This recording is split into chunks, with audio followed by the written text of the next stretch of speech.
personally, I didn't grow up here, so I can't relate to a lot of the struggles, I guess, that a lot of Asian Americans would go through. Typically, I became more acquainted with it more recently when I moved here for college. But certainly there are a lot of things that I can relate to, even though I grew up in a predominantly homogeneous community where I saw everyone I knew in my community looked like me.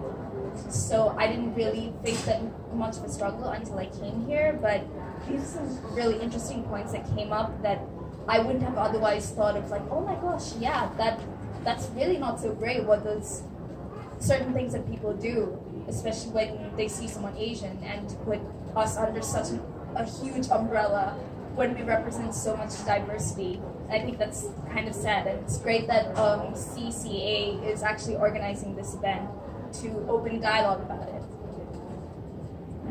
Yeah, I really thought that watching the video, I kind of saw the points that were said, and I really resonated with most of them too, just because growing up in a predominantly white neighborhood was really, I really like resonated with that because growing up Asian, like there was no one in my town that looked like me. I was one of probably 3 Asians in my high school, and so there was no one that really understood anything that I was personally going through. So I really see the struggles that they faced. So like, I really like this video because I could really relate to it, and like especially like even if I'm not Asian American per se, because I grew up in the Philippines, like the Filipina in the video, like I could really relate with her because I grew up in the Philippines. I have really like good English, and like I was praised for that versus like I can't speak Tagalog as good as my peers, and yet I wasn't really looked down upon because my Tagalog wasn't that good, but like my English was better for some strange reason. So I've grown up here, born and raised in New York, and I had the fortune to go to a school when I was younger that was predominantly Asian.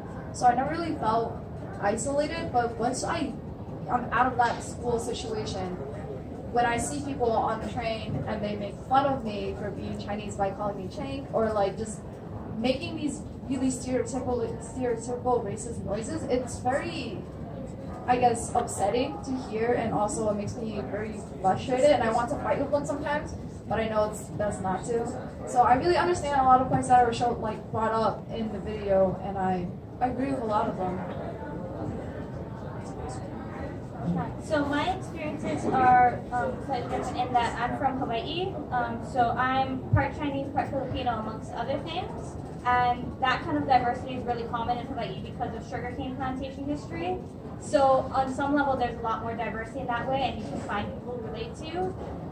But there's also a lot of differences in terms of kind of learning about your heritage, where it comes from. So even though my grandmother is Filipino, she was not taught the language growing up and whatnot. So there tends to be a disconnect, as was brought up in the video, from second, third generation people when they are dealing with it. And it's interesting, and I think something we have to look at really critically to see how U.S. kind of pressures cultures into assimilation rather than celebrating cultural diversity.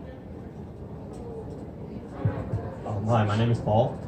I actually can relate to this video, but it's a little different for me because I grew up in Flushing, New York, where it's predominantly Asian, and everyone I've seen growing up was Asian. I know not everyone here is Asian, but just by a show of hands, for the people that are Asian here, how many of you are first generations? That means you were born here? Okay, so how many of you were immigrants that came into this country? All right, so we have mostly predominantly first generation Asians that we grew up, some of the stereotypes that they did mention in the video, actually I can relate to, but it's become so cultured to me that it's more of like a second nature, and we just seem to like kind of tone it out at this point. Because that we're gonna get to it further down in the discussion that how do we react to other people calling us Asian, and what does like Asian mean to us? But that's just my reaction to the video, saying that it's more of like a second nature thing, because honestly I'm kind of used to it at this point, and it doesn't really fade me as much as it might other people.